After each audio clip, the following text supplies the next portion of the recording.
Esta noite te louvamos e te adoramos, Senhor, pela tua presença nesta casa. Em nome de Jesus, eis aí o vaso que o Senhor escolheu, Pai, para estar ministrando a tua palavra nesta noite. É um vaso que muitos olhavam e diziam: esse nunca vai se converter.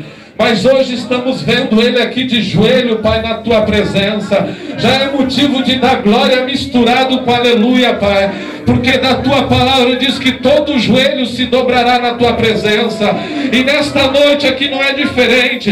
Eu quero te pedir, meu Pai, usa ele com poder e autoridade. E que ele venha falar, Senhor, não o que queremos ouvir, mas sim o que é da tua, Senhor, da tua vontade de falar conosco. Usa ele, Pai, que ele venha emprestar os seus lábios para ti. E que seja a tua boca falando nesta noite mais uma vez. E que a tua igreja, Pai, a tua palavra venha matar a nossa sede e a nossa fome através da tua palavra. Em nome de Jesus eu entrego ele nas tuas mãos. Recebemos o irmão Nailton nesta noite com palmas para Jesus. Amém?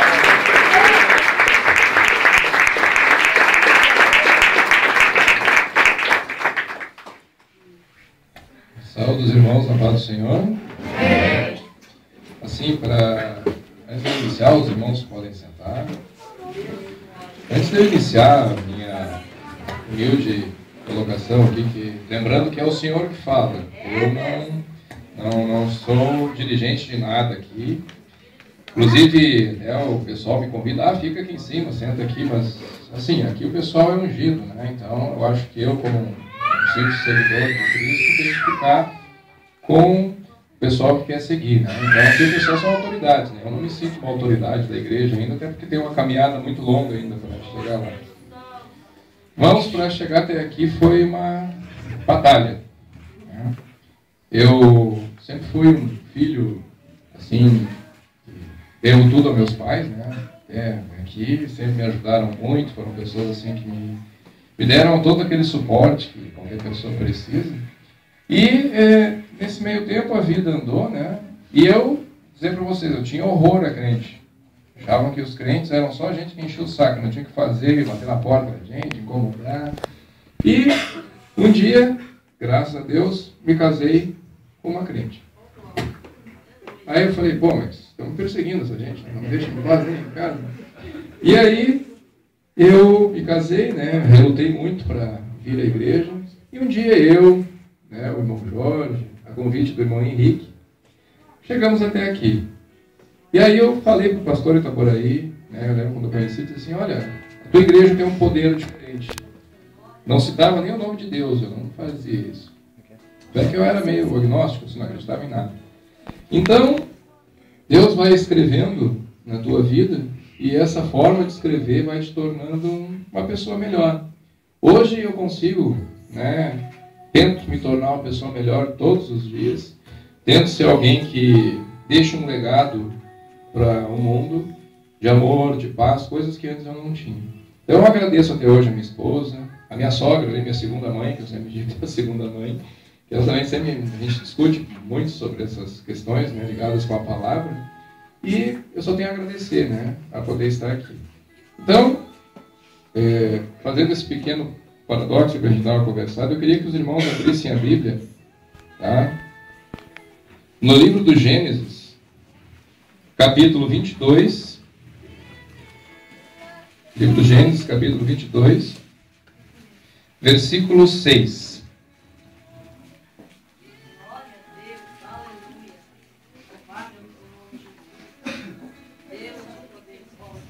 Está no Gênesis, capítulo 22, versículo 6. Essa leitura, quando eu a fiz, ela me tocou bastante, né? E eu acho que todos nós, quando formos observá-la, vamos sentir algo diferente, assim, tocando em nossos corações e no nosso entendimento. Então, todos encontraram? Então, vamos seguindo. Então, 22, versículo 6. E tomou Abraão a lenha do holocausto e pô-la sobre Isaque, seu filho. E ele tomou o fogo e o cutelo na sua mão. E foram ambos juntos. Segue o 7. Então falou Isaque a Abraão, seu pai, e disse, meu pai. E ele disse, eis-me aqui, meu filho. E ele disse, Eis aqui o fogo e a lenha, mas onde está o cordeiro para o holocausto? E disse Abraão: Deus proverá para si o cordeiro para o holocausto, meu filho. Assim caminharam ambos juntos. E o 9. E vieram ao lugar que Deus lhes dissera, e edificou Abraão ali um altar, e pôs em ordem a lenha, e amarrou a Isaque seu filho, e deitou-o sobre o altar, em cima da lenha. E 10. E estendeu Abraão a sua mão, e tomou o cutelo para imolar seu filho. Mas o anjo do Senhor lhe bradou desde os céus e disse: Abraão, Abraão. E ele disse: Eis-me aqui. Então disse: Não estendas a tua mão sobre o moço, e não lhe faças nada, porquanto agora sei que temes a Deus, e não me negaste o teu filho, teu único filho. Amém? Então, podeis sentar. Então, irmãos, esta palavra, quando eu a li, ela tocou fundo, né? Porque todos nós temos um pouco desse sentimento, eu acho, junto à nossa existência, de um sentimento voltado com a questão da entrega, do sacrifício, da promessa e da redenção. Abraão, ele foi um patriarca. Um patriarca seria um pai de uma nação, um dos patriarcas que as Escrituras Sagradas professam. Abraão, inicialmente, ele nasceu numa cidade chamada Ur dos Caldeus, na antiga Babilônia. Hoje, se nós pudéssemos definir o local, seria num país chamado Iraque, tá? Uma região que sempre foi muito tomada por guerras e um local assim muito desértico. Felizmente, Ur era um lugar que tinha bastante água, bastante comida, eram poucos oásis em meio a uma região desértica. E Ur, lá dos Caldeus, era uma cidade que estava, vamos dizer assim, uma cidade próspera, cultural e socialmente. Seria como se nós comparássemos Porto Alegre. Porto Alegre hoje é uma cidade cultural e socialmente muito avançada, comparando com o nosso Cachoeirinha, Gravataí, a cidade da região metropolitana. Então, Abraão estava num polo na sua época de nascimento. Você acredita que ele tenha nascido em 2018 a.C.? Então, faz bastante tempo já.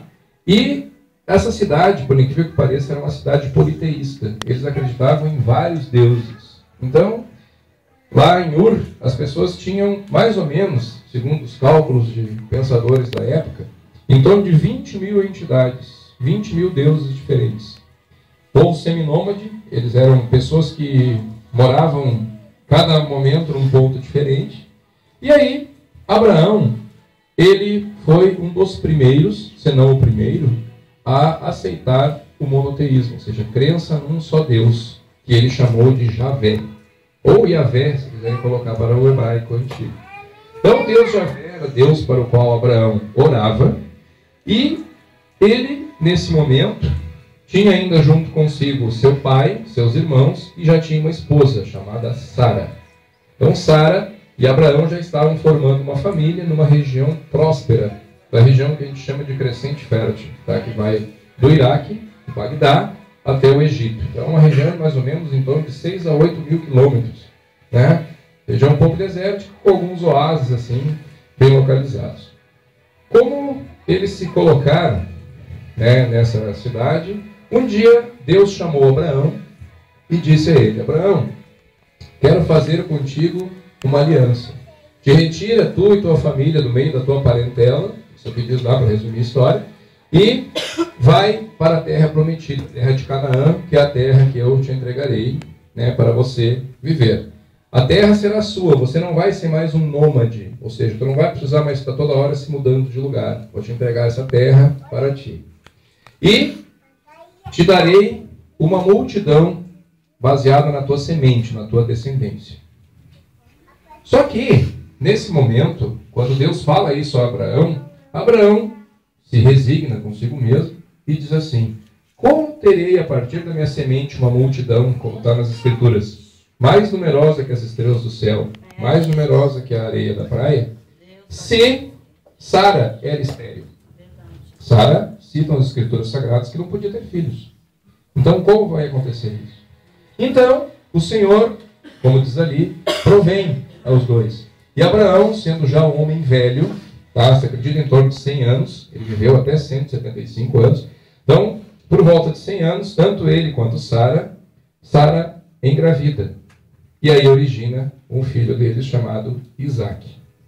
Isaac, então, seria, termo traduzido, seria a alegria, o sorriso.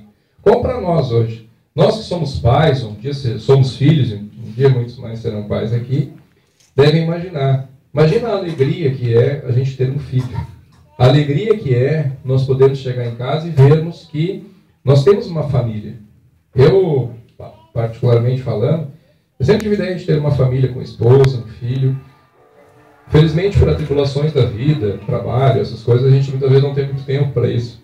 Mas eu estou vivendo essa situação agora e eu estou me sentindo muito bem com isso. A gente se sente animado, parece que tu fica mais responsável. Então, Deus dá esse filho a Abraão.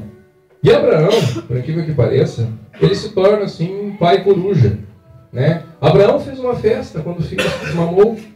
Ele fez uma festa para comemorar que o filho dele, o Isaac, tinha saído do peito. Imagine para ele e para Sara, como seria interessante ver a Sara, uma mulher de quase 100 anos, amamentando. Seria uma sensação, né, totalmente diferente do que a gente via, seria estranho até da gente entender. Então, na realidade, o Abraão, ele é um indivíduo que monoteísta, crente a Deus e um exemplo de fé. Nesse meio tempo, quando ele professa o monoteísmo, ele jamais abandona a sua fé, crendo em Deus sempre. Tanto é que a sua fé é tão exemplar, e por ele ser chamado assim, um dos primeiros pais assim, que a Bíblia fala, ele é considerado amigo de Deus. Como dizem as Escrituras lá no livro de 2 Crônicas, fala isso em Isaías e em Tiago. Esses 3 livros da Bíblia chamam Abraão de amigo de Deus. Então vejam, irmãos, para vocês verem como é que era a relação de Abraão com Deus. Mas Deus faz um pacto com Abraão, dizendo a ele, nós vamos, né, te dar uma terra para ti e para tua descendência. E essa terra, né, é uma terra que precisa ser desbravada. Então imaginem para Abraão pegar a si e a sua família, sair de um lugar próspero, né, um lugar que, querendo ou não, ele tinha uma certa condição, né? Como se fosse hoje nós trocarmos uma casa que tem luz, tem água encanada, tem lá todos os seus móveis, tem o teu carro na garagem, e tu ir para um lugar onde tu não tem casa, não tem nada, tu não sabe se vai dar certo ou não. E Abraão, por ter fé ao Senhor, e aí que eu digo, a palavra fé aqui, eu acho que é o que a gente tem que retocar. Por ter fé no Senhor, Abraão pega e sai da sua, vamos dizer assim, da sua vida. Ele abandona a sua vida e passa a viver em outro local. Passa a procurar uma nova terra. Como seria importante para nós, se nós pararmos para ver, quantos de nós temos coragem para procurar coisas novas? Muitas vezes vivemos infelizes, no meio de sofrimento, no meio de ideias que muitas vezes fugidias da nossa mente, no meio de confusões, não sabendo o que fazer, mas com medo de abandonar nossas convicções. Então, pensemos em Abraão e abandonemos muitas vezes isso. Tomamos ele como exemplo. Ele abandonou tudo o que tinha porque ouviu um chamado do Senhor. Então, irmãos, vamos ouvir que se a gente ficar quieto, conseguiremos ouvir o chamado do Senhor. Eu tenho certeza que eu ouvi. Eu ouvi o chamado do Senhor. Né? Eu ouvi. E hoje, quando a gente ouve, a gente muda a nossa vida. Muda a nossa vida. E Abraão, ele, vamos dizer, chega um momento que ele está nessa terra prometida, ele está à procura do maná, ele cita nas escrituras que ele comia o maná. Maná até hoje ninguém sabe o que é, se acredita que seja uma planta de origem desértica, mas ninguém tem certeza de que planta é essa. E Deus chega a ele, e chega o momento de saber se realmente Abraão está preparado para que a sua descendência tome conta do mundo. Então Deus faz um propósito com Abraão. Deus quer testar a fé de Abraão. Então Deus diz assim, Abraão, pega teu filho, teu único filho que tanto amas. Deus nunca cita isso. Deus cita que tanto amas, ele sempre deixa subentendido. É a única passagem da Bíblia que Deus fala que alguém ama outro alguém de maneira fraternal, como um pai e um filho. Então, Deus manda o filho que tu tanto amas e vá imolá-lo a mim. Imaginem vocês. Será que se Deus chamasse algum de nós, que somos pais ou que somos filhos, será que teríamos coragem de entregar o nosso filho para Deus? Será que a gente teria coragem? Será que seríamos obedientes assim? Quem é pai sabe que é difícil, né? Eu digo para vocês, eu não sei se eu entregaria o meu filho. Eu não sei.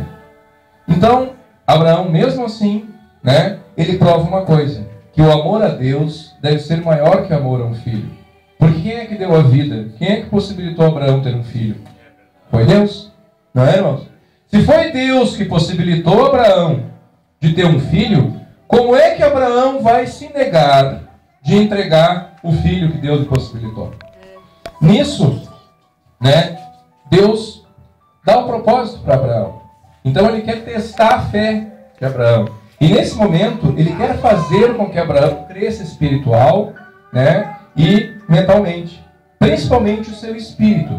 Será que Abraão, Deus deve ter imaginado, não quero me colocar na pretensão de imaginar a mente de Deus, mas Deus deve ter pensado, como é que eu vou entregar, né, uma enorme população para serem cristãos, logo depois, se eu não sei se Abraão tem fé?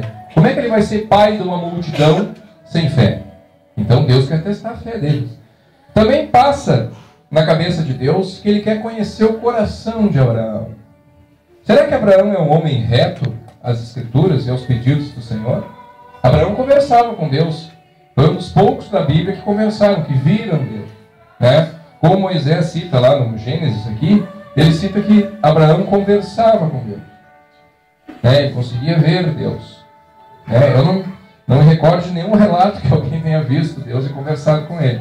Olhado assim, Abraão conseguiu isso. E também, Abraão, nesse momento, começa a se resignar. Eu vou ter que entregar o meu filho. Eu vou fazer isso, eu sou obediente a Deus. Eu amo meu filho, mas vou ser obediente. Eu imagino a dor de Abraão ao subir no monte, sabendo que vai ter que matar o seu filho. O filho que ele queria com a sua esposa. Né? Que triste fim para um grande amor. Que triste fim. Então, quando ele dava cada passo na subida do monte, na cabeça dele devem ter passado muitas ideias, muitas coisas, né? Apesar de eu amar o meu filho, eu sei que eu devo obedecer. E ele também deve ter pensado, Abraão, que por que matar meu filho? Deus não me deu justificativa nenhuma, simplesmente mandou fazer. Normalmente nós somos questionadores. Por que eu tenho que fazer isso? Sei lá, um amigo, teu irmão, a tua mãe, tua esposa, manda assim, fulano vai lá e faz isso. E a primeira coisa, mas por quê? Por que eu tenho que fazer isso? Abraão não perguntou por quê. Ele simplesmente foi e realizou. Muitas vezes em nós falta isso. Falta essa vontade, essa questão da gente querer ir atrás, né, e obedecer sem questionar. Muitas vezes, eu digo por mim mesmo, Deus, por que eu tenho que fazer isso? Às vezes Deus toca no coração da gente para realizarmos algo e diz, para quê? Então, não queremos às vezes obedecer. A gente quer simplesmente fazer como a nossa cabeça manda. E não é assim. E Abraão deve ter pensado também, como é que eu vou construir uma grande nação a partir da minha semente, do meu filho, se Deus está me mandando matá-lo? É uma coisa que deve ter passado na cabeça dele. Então Abraão, com todas essas ideias, né, ele obedeceu. Ele estava crendo que Deus tinha um propósito para a vida dele. Ele subiu o monte junto com seu filho. Junto com alguns dos seus empregados. Cortou a lenha. Preparou todo o holocausto. Preparou um altar. E aí, o interessante é que a confiança dele em Deus era tão grande que ele disse assim, meus empregados, vocês fiquem aqui. Nós vamos subir ao monte, orar. Depois nós voltaremos e aí nos entenderemos. E aí, ele e o filho subiram um monte. E, mesmo sem entender, ele fez tudo isso. Mas eu acredito que lá no fundo, passando a questão de não entender, Abraão deve ter pensado, bom, se o meu filho vai ser a semente de uma grande nação, Deus deve ressuscitá-lo. Deve querer ressuscitar, deve fazer alguma coisa para que ele não morra. Como é que ele vai ser uma semente de uma grande nação se ele não vai estar morto? Não tem como. E também, ele acreditava que Deus não ia permitir que ele fizesse isso. Que ele imolasse o filho. Né? E nesse meio tempo, o filho questiona: pai, eu já preparei o altar, já coloquei a lenha, trouxemos o cutelo e o fogo. Onde está o cordeiro? Imaginem, irmãos. O filho perguntar onde é que está o cordeiro, sabendo o pai que ele seria o cordeiro. Então Abraão diz para ele: você vem aqui que eu vou te amarrar e você será o cordeiro, eu vou te imolar. Imagine o que deve ter passado na cabeça do Isaac. Pai, mas você não me ama? Pai, você não me quer mais? Você vai me matar aqui? E aí, mesmo sabendo que seria morto, Isaac aceita. Ele permite com que Deus Abraão o amarre, amando de Deus, e ele está preparado para ser morto. Então Abraão pega o cutelo, que era uma faca pontiaguda, assim, um pouco recurvada, e prepara-se para, vamos dizer assim, seria um golpe mortal no seu filho e entregá-lo ao Criador. Então, quando ele está preparado para isso, surge um anjo do Senhor, né? E hoje o Senhor disse: Abraão, não precisa matar mais o teu filho. Eu já sei que tu tem obediência e tem fé em mim. Então, Deus vai te prover um cordeiro. Então veja, irmãos, a mente de Deus, como é prodigiosa, vai te dar um cordeiro para ti. Você acredita em mim? Então, irmãos, tudo isso, né, essa provisão do cordeiro, ela está associada com uma simbologia também, né? Quantos de nós, muitas vezes, temos que sacrificar o que amamos? Muitas vezes a nossa vida é de sacrifício. Hoje eu vejo que ser cristão é um sacrifício, como Abraão fez. Abraão ia sacrificar o seu filho. Quantos de nós temos que sacrificar os nossos afazeres, o jogo de bola, para estarmos aqui? Deixamos de lado essas coisas para seguirmos ao Senhor. E seguimos com alegria, porque eu sei que a recompensa vai ser grande. Hoje eu entendo isso. Hoje a recompensa vai ser grande no futuro. Então, cada símbolo que Abraão usa tem um significado, né? O que simboliza o fogo que Isaac levava? Quem carregava a tocha de fogo era Isaac, não era o Abraão. O que significava isso? Esse fogo é o Espírito Santo. É o Espírito Santo que nos move, né, a seguirmos e fazermos a obra do Senhor. Ele que deve estar unido a nós na igreja, na nossa casa de Deus.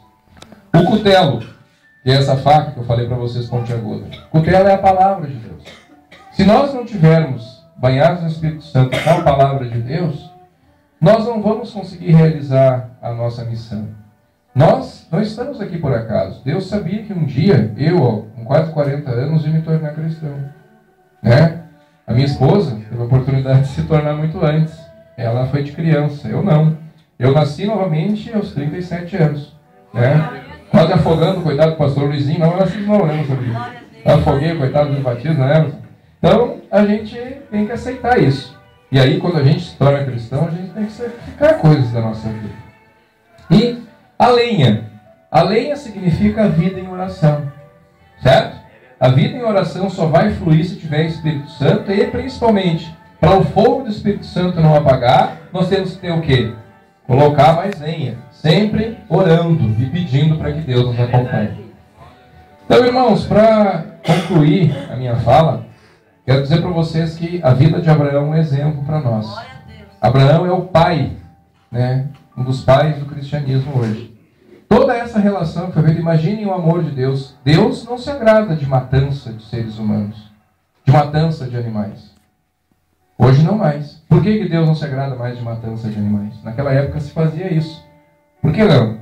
Deus já entregou o seu filho, né, para ser imolado por nós. Então imaginem, ele pediu para Abraão, mas ele não deixou que Abraão matasse seu filho. Agora, imaginem ele entregar o seu filho para que seja morto. E ainda Jesus diz: Pai, por que me abandonaste? E Deus tem que virar as costas para o filho e dizer: o teu plano já está feito. Eu te entrego pela mão dos outros. Imagina que tristeza enorme Deus deve ter sentido no seu coração. Entregar um filho, dar um filho pela humanidade. Você daria um filho pela humanidade? A gente que é pai não daria, mas Deus nos deu. Então, irmãos, eu acho que nós temos que às vezes nos colocar também no lugar de Abraão. Abraão teve obediência, nunca esqueceu. Vou pedir agora para o irmão colocar uma música, não precisa cantar, eu só quero que os irmãos fechem os olhos e pensem nessa letra. Tá? Número 6. Pensem nessa letra de música, escutem, vejam o que diz para vocês.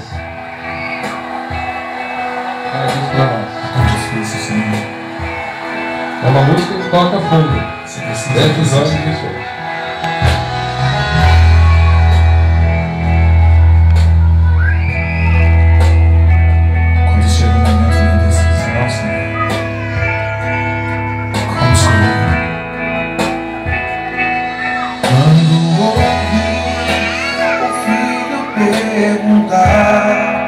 E o cordeiro onde está?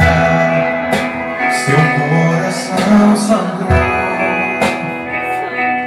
Quando ouvi o Pai lhe responder, Deus irá prover.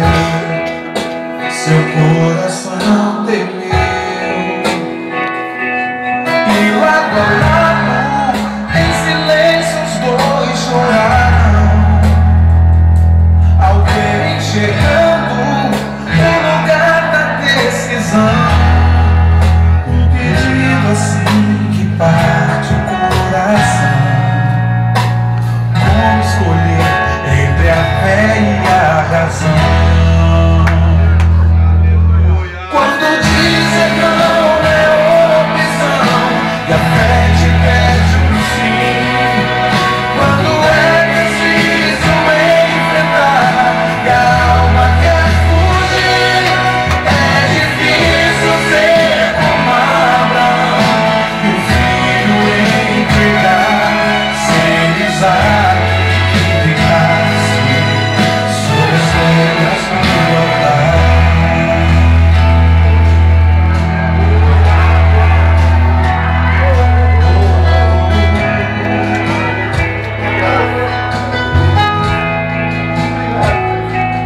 Quando ouviu o filho perguntar, o cordeiro onde está? Seu coração sangrou. Quando ouviu o Pai responder, Deus irá prover. Seu coração temeu.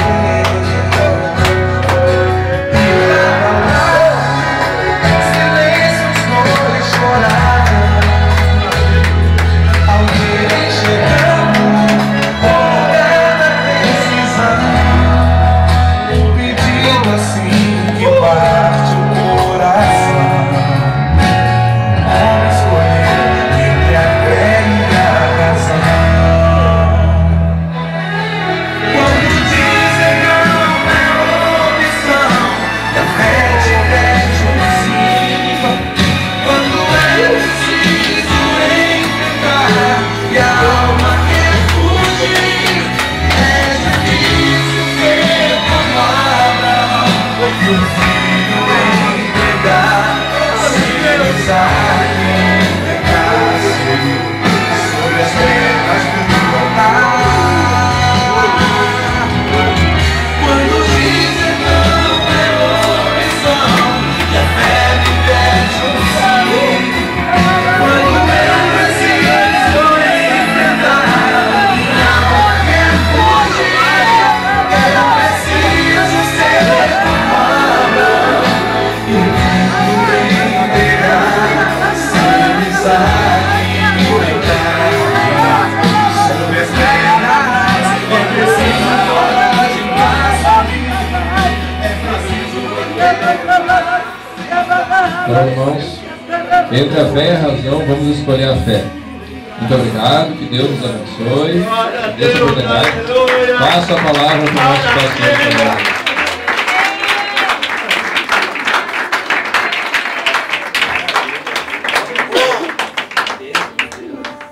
Vamos se colocar em pé. É difícil conter a presença de Deus. Aleluia. Sem palavras. Eu vou pedir que o irmão coloque os 6 aí. Santo é o nome do Senhor. Presta o microfone para mim. Quem quer um pouquinho mais de Deus? Está precisando de uma oração? Venha mais. Ei. Glória a Deus. Preste atenção nesta letra aí. Está dando lugar ao Espírito Santo de Deus. Santo é o nome do Senhor. Só busca Ele agora. Feche os teus olhos. Cheguei nesta igreja, o vulto de branco eu vi passar. Entre vozes, mistérios, eu vi meus vasos renovar. Em mistérios, de línguas de anjos, outro mistério no tempo a pairá-lo. E o vulto